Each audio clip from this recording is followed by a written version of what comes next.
Hello again. Who likes tempura nori?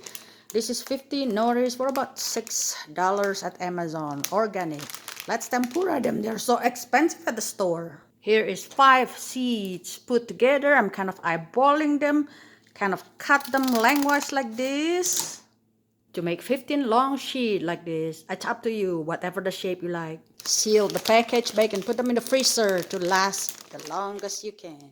Now let's make a delicious batter that will make that nori crunchy for such a long time. It's unlike the tempura batter that will taste soft and soggy when it's cold. My batter will stay delicious. Into the bowl, place 2 egg whites, half a teaspoon knorr chicken bouillon. Mix it well. 6 tablespoons of water.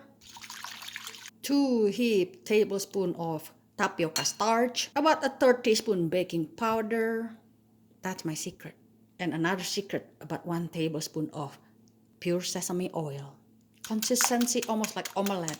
And always when you do deep fry, put 1 tablespoon of pure sesame oil into your frying oil. This will make them light and delicious. Now place the non-shiny surface facing up and bash them a little bit gently with some of that batter. Not too thick, okay guys, not too thick. And then the end part, I usually leave them clean so I can hold them and sprinkle them with a little sesame. They will bring them to another level and place them face down on the oil medium heat. And do this in the oil.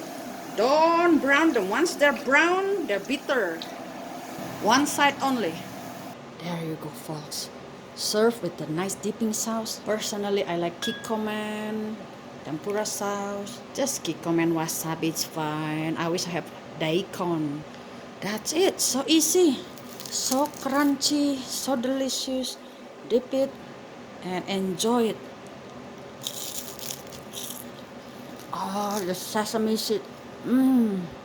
There is you folks. Thank you for watching. Okay, and enjoy. Have a great Lantern Festival. Thank you for watching. Bye-bye.